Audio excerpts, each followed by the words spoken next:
अस्सलाम वालेकुम वीवर्स, क्या हाल चाल हैं। उम्मीद करता हूँ खैरियत से होंगे। तो वीवर्स, जिस तरह पहले हिस्टोरिकल और इन्फॉर्मेटिव वीडियोस लेकर आप लोगों की खिदमत में हाज़िर होता रहा हूँ, बिल्कुल उसी तरह आज भी एक हिस्ट्री लेकर आप लोगों के सामने आया हूँ। तो दोस्तों, आज की हमारी क्या हिस्ट्री है, या आज हम किस टॉपिक पर बहस करेंगे, या आज कौन सी हिस्ट्री में आप लोगों तक लेकर आया हूँ, आइए चले देखते हैं। आज की हमारी हिस्ट्री है दुनिया का पहला जहाज़ किस तहज़ीब ने बनाया और ये किस तरह दरियाफ़्त हुआ। क्योंकि इस रिसर्च से पहले सिर्फ़ एक और हिस्ट्री थी, वो भी हम आपको इस वीडियो में बताएंगे। लेकिन इस तहकीक ने जो नई कहानी को जन्म दिया वो ये था कि वो पहली रिसर्च जो थी वो गलत साबित हो गई और ये दुनिया का पहला जहाज़ सामने आ गया। तो आइए दोस्तों, इसी तरह आप लोगों का टाइम ज़ाया किए बगैर अपनी वीडियो का स्टार्ट लेता हूँ। उससे पहले आप लोगों से गुजारिश करूँगा, अगर आप चैनल पर नए हैं, पहली बार वीडियो देख रहे हैं, तो वीडियो को लाइक कीजिए, चैनल को सब्सक्राइब कीजिए, ताकि हमारी आने वाली हिस्ट्रीज़ और इन्फॉर्मेशंस आप तक पहुँचती रहें। तो आइए दोस्तों, पहला जहाज़ किस तहज़ीब ने बनाया, ये किस तरह बनाया गया और इसकी दरियाफ़्त कैसे हुई। दोस्तों, कोलंबिया के जंगलात जहाँ इंसान आबाद नहीं हैं, वो इतने गहरे और बहुत ज़्यादा बारिश वाले जंगलात हैं, और जहाँ इंसान का आबाद होना भी नामुमकिन है। अगर वहाँ इंसानी आबादी की बात की जाए तो कुछ हज़ार साल पहले वहाँ कुछ इंसान भी बसते थे। तो दोस्तों, यहाँ जो इंसान बसते थे, कोलंबिया के नाम से जाने जाने वाली ये एक तहज़ीब थी, जिसके लोग उन जंगलात में, यानी तब मुकम्मल इस तरह के जंगलात नहीं थे, उससे पहले वहाँ कुछ एरिया में वो तहज़ीब बसा करती थी। उस तहज़ीब में ज़्यादातर काम जो थे दो धातुओं सोना और तांबे को मिलाकर मुख्तलिफ़ चीज़ों को तरतीब से बनाए जाने में या तरतीब दिए जाने में किए जाते थे। और सोने और तांबे की चीज़ों को मिलाकर उनसे बनाए जाने वाले नमूने जो आजकल दरियाफ़्त हुए, उन्हें देखकर कोई भी तहज़ीब जो है दंग रह जाती है। तहकीकात के मुताबिक कमो बेश 1100 साल पहले ये तहज़ीब तो ख़त्म हो गई थी, लेकिन इस तहज़ीब के ख़त्म होने के बाद जो बाक़ियात थीं, यानी जो खंडरात थे, उन पर होने वाली तहकीक से ये पता चलता है कि ये तहज़ीब किस कदर सोने और तांबे के माहिर थे। इसी तरह तहकीकात और खुदाई के दौरान यहाँ से एक बॉक्स भी मिला जिसमें सोने की मुख्तलिफ़ बनावटें थीं, ज्वेलरी, डेकोरेशन पीस, हत्ता कि इन दो धातुओं यानी सोने और तांबे से मिलाकर बनाए हुए इस दौर में बनने वाली हर चीज़ का नमूना जो था उस खंडरात से निकलने वाले उस बॉक्स के अंदर मौजूद था। वो सब नमूने, यानी उस वक़्त की ज्वेलरी या उस वक़्त के जो नमूने, जो चीज़ें, जो डेकोरेशन पीस थे, वो सब भी काबिल दीद थे। हर चीज़ अपनी जगह पर एक अलग अहमियत रखती थी, लेकिन वहाँ से मिलने वाला एक ऐसा नमूना, एक ऐसी चीज़ जिसने सब रिसर्चेज़ को एक नई तहकीक में डाल दिया, सब का ध्यान उसी तरफ माइल हो गया। जब उस चीज़ या उस नमूने पर थोड़ी सी तहकीक की गई तो देखने में वो चीज़ आजकल के मॉडर्न हवाई जहाज़ की तरह की थी। जहाज़ के इस नमूने ने बाकी चीज़ों के होते हुए सब रिसर्चेज़ की तवज्जो अपनी तरफ इसलिए माइल करवाई कि इससे पहले दुनिया के पहले जहाज़ का बनाया जाना राइट ब्रदर्स के नाम था। लेकिन जहाज़ के इस नमूने ने सबकी तवज्जो अपनी तरफ इसलिए माइल करवाई क्योंकि ये 2000 साल पहले मिलने वाले नमूने जो थे, इनसे ये नमूना मिला था। क्योंकि उस वक़्त तक की तहकीक से यही बताया गया था कि पहला जहाज़ राइट ब्रदर्स ने बनाया था, उससे पहले हवाई जहाज़ नामी कोई चीज़ नहीं थी। लेकिन ये 2000 साल पहले के नमूने जो थे, उनसे हासिल होने वाले जहाज़ के उस नमूने ने कहानी को पलट कर रख दिया। पहले तो इस नमूने को देखकर ये सोचा गया कि ये उस वक़्त के किसी ख़ास परिंदे का नमूना होगा, लेकिन उस पर की जाने वाली तहकीकात ने कहानी को एक और रुख दे दिया। तो इस जहाज़ जैसे नमूने पर जो उस खंडरात से मिला, اس پر جب مختلف ممالک کے تحقیق کاروں نے اپنی اپنی کاریگری اور تحقیق کے جوہر دکھائے تو رفتہ رفتہ اس سے جڑی کہانیاں سامنے آتی گئیں، جو ایک عرصہ کی تحقیق کے بعد مکمل پتہ چلیں۔ پہلی بات تو یہ ثابت ہو گئی تھی کہ یہ کسی پرندے کا نمونہ نہیں، کیونکہ آج تک کوئی ایسا پرندہ نہیں دیکھا گیا جس کی دم اوپر کو کھڑی ہوئی ہو اور پر جو ہیں وہ نیچے کی جانب ہوں۔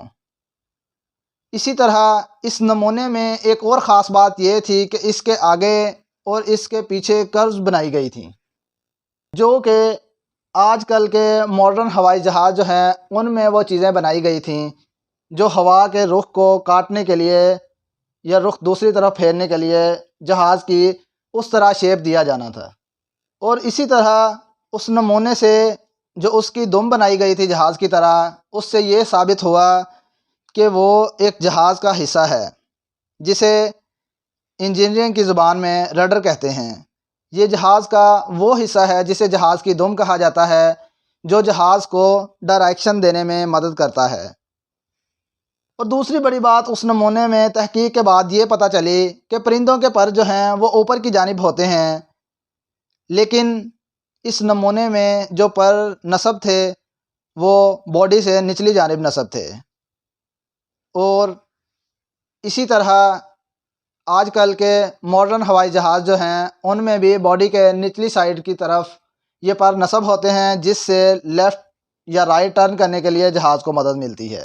اور اس طرح کے پر جو تھے وہ کسی پرندے میں نہیں دیکھے گئے، بلکہ آج کل کے ماڈرن ہوائی جہاز اور شٹلز میں ہی ایسے پر دیکھے گئے، جن سے یہ تو ثابت ہو چکا تھا کہ یہ کسی پرندے کا نمونہ نہیں، بلکہ جس طرح آج کل کے ہوائی جہاز ہیں اسی طرح کی کسی چیز کا نمونہ تھے۔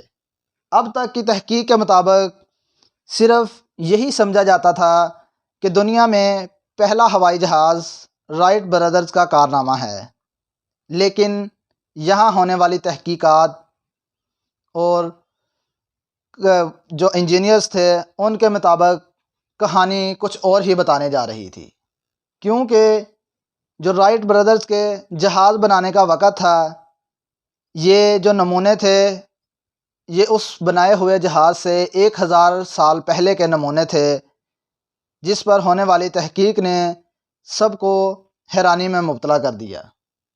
اس نمونے کے ایرو ڈائنامک ہوائی جہاز کی شیپ کے بننے اور اس کی باریکیوں، اس کی دم، اس کے پروں کے باڈی کے نچلی سائڈ پہ نصب ہونے اور اسی طرح کی تمام باریکیوں نے یہ تو ثابت کر دیا تھا کہ یہ کسی پرندے کا نمونہ نہیں، بلکہ یہ آج کل کے ماڈرن ہوائی جہاز کا نمونہ ہی ہے۔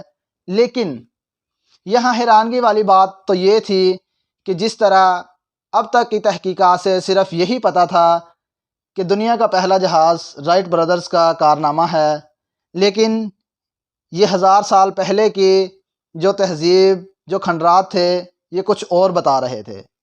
تو اسی طرح اس علاقے اور اس کے ساتھ کے علاقوں پر بھی تحقیقات اور بڑھتی چلی گئیں، کیونکہ سائنسدان جو تھے اب اس چیز میں دلچسپی لے رہے تھے اور وہ اس چیز کو کنفرم کرنا چاہتے تھے کہ کیا اس سے 1000 یا 1500 سال پہلے بھی یہ چیز یعنی ہوائی جہاز اس تہذیب نے بنا لی تھی یا نہیں۔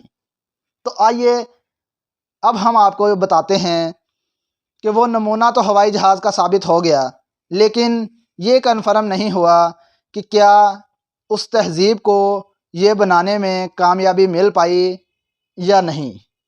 اسی طرح اس کو لے کر تحقیق کا دائرہ جو ہے وہ بڑھتا گیا۔ پھر اسی طرح ایجپٹ کے ایک ٹیمپل کی دیواروں پر تراشی گئی ہائیروگلیفکس لینگویج نے یہ ثابت کر ہی دیا۔ یہ کیسے ہوا؟ ایک دن ڈاکٹر روتھ ہوور انہی ہائیروگلیفکس کی تصاویر لے رہی تھیں جنہیں انہوں نے اپنی ریسرچ کے لیے استعمال کرنا تھا۔ ٹیمپل کی دیواروں پر کندہ کی گئی یہ ہائیروگلیفکس لینگویج اور چیزیں جو تھیں وہ بہت کچھ بتا رہی تھیں، لیکن ڈاکٹر روتھ ہوور انہی کی پکس بناتے بناتے انہیں اپنے پاؤں کے نیچے کوئی چیز آتی محسوس ہوئی۔ उस चीज़ को उठाकर देखने पर ये पता चला कि ये जो हायरोग्लिफिक्स हैं ये भी उन्हीं से टूटा हुआ पत्थर का एक टुकड़ा है। उनके हाथ में पत्थर का वो टुकड़ा जिसने साइंसी दुनिया की तहकीक को उस वक़्त हैरानी में डाल रखा था, उसका हल था। लेकिन वो ये नहीं जानती थी कि ये कितनी बड़ी चीज़ का हल है। उन्होंने उस टुकड़े को जिस जगह हायरोग्लिफिक्स से वो निकला हुआ था वहाँ रखा। वहाँ रखने पर वो जहाज़ का एक रडर था जिसका नमूना वहाँ बनाया गया था, उस पत्थर को वहाँ रखने पर वो मुकम्मल हो गया। जिसके बाद वहाँ पर हवाई जहाज़ का एक मुकम्मल नमूना देखा गया जो आज के मॉडर्न हवाई जहाज़ से मुकम्मल तौर पर मिलता था। सिर्फ यही नहीं बल्कि वहाँ हवाई जहाज़, आजकल के मॉडर्न जंगी हेलीकॉप्टर्स, यार्ड्स और इसी तरह की सब चीज़ों की निशानात जो थे वो कंधा थे, यानी वहाँ तराश कर वो सब चीज़ें बनाई गई थीं। लेकिन ये चीज़ें वो थीं जो आज तक टेक्नोलॉजी बन चुकी है। इन चीज़ों के अलावा वहाँ तराशी गई, उस टेंपल की दीवारों पर तराशी गई और भी बहुत सी टेक्नोलॉजीज़ जो आज अभी तक नहीं बनाई गई, वो भी वहाँ कंधा मिली, जिनके बारे में सोचा भी नहीं जा सकता। लेकिन साइंसदानों का सिर्फ ये ख्याल है कि शायद आने वाले कुछ सालों में इस तरह की कोई टेक्नोलॉजी जो है वो बननी हो जो वहाँ कंधा की गई हो, क्योंकि वहाँ बनाई गई, तराशी गई पहले की हर क्वालिटी, हर चीज़ जो थी वो आज के जदीद दौर में बनी हुई है। तो शायद वो चीज़ें जो साइंसदानों की भी समझ में नहीं आई, तो वो शायद अगले कुछ सालों में हासिल होने वाली इस तरह की कामयाबी हो। तो दोस्तों, यहाँ भी एक बात सब रिसर्चर्स को हैरान कर गई कि जिस चीज़ को बने अभी 200 साल भी मुकम्मल नहीं हुए, तो 1800-2000 साल पहले की जो तहज़ीब थी उसमें पाए जाने वाले खंडरात में ये चीज़ें कैसे आ गईं, या इससे पहले भी, यानी 2000 साल तो उस तहज़ीब को ख़त्म हुए हो गए, उससे पहले उस तहज़ीब ने ये चीज़ें कैसे बना लीं। तो जहाज़ के नमूने तक तो रसाई हो गई, लेकिन बात यहाँ ख़त्म नहीं हुई। यहाँ रिसर्चकारों ने इस तर्ज के जहाज़ बनाकर इन पर तजर्बात किए और ये साबित हो गया कि राइट ब्रदर से 1500 साल पहले भी वो जो तहज़ीब थी वो हवाई जहाज़ बनाने और उसे उड़ाने में कामयाब हो गई थी, क्योंकि जिस तरह का वो नमूना उस तहज़ीब से मिला था, रिसर्चर्स ने बिल्कुल उसी तरह के जहाज़ बनाकर, छोटे जहाज़ बनाकर उन पर तजर्बात किए और उन्हें उड़ाकर देखा, जो मुकम्मल कामयाबी के साथ उड़े, जिससे ये पता चला कि वो तहज़ीब राइट ब्रदर से भी 1500 साल पहले हवाई जहाज़ बनाने में कामयाब हो चुकी थी। तो इस तरह ये था दुनिया का पहला हवाई जहाज़, जिसे इस वक्त तक से पहले सिर्फ यही जाना जाता था कि राइट ब्रदर्स का बनाया हुआ जहाज़ ही दुनिया का पहला हवाई जहाज़ है। लेकिन उसके बाद की इस तहकीक ने वक़्त को तब्दील कर दिया। तो दोस्तों, ये थी पहले हवाई जहाज़ की हिस्ट्री। लेकिन यहाँ भी एक बात रिसर्चर्स को खाए जा रही है जो अभी तक साबित नहीं हुई। जैसा कि आपको बताया कि हवाई जहाज़, हेलीकॉप्टर, सबमराइन, शटल्स के अलावा वहाँ कुछ ऐसी टेक्नोलॉजी भी कंधा थी, यानी तराश कर उन दीवारों, टेंपल की दीवारों पर बनाई गई थी, जो आज तक देखने में नहीं आई। इस बात से ये अंदाज़ा भी साइंसदानों ने लगाया है कि वो तहज़ीब आजकल की हमारी मॉडर्न तहज़ीब से टेक्नोलॉजी में किस कदर आगे थी। लेकिन वो कंधा की गई चीज़ें, जो टेक्नोलॉजी अभी तक सामने नहीं आई, वो रफ्ता रफ्ता सामने आएगी। तो इन सवालों के जवाब भी मिलेंगे जो अभी तक साइंसदानों को खाए जा रहे हैं। तो दोस्तों, ये थी दुनिया के पहले हवाई जहाज़ की हिस्ट्री जो मैं आप लोगों तक लेकर आया हूँ। उम्मीद करता हूँ वीडियो ज़रूर पसंद आई होगी। वीडियो कैसी लगी कमेंट सेक्शन में ज़रूर राय दीजिएगा। अगली वीडियो आने तक इजाज़त दीजिए। अपना और अपने प्यारों का ख्याल रखिएगा। अगली वीडियो में इसी तरह हिस्ट्री या इन्फॉर्मेशन के साथ ज़रूर मिलूँगा। चैनल ग्लोबल नरेटिव से जुड़े रहिएगा। वस्सलाम।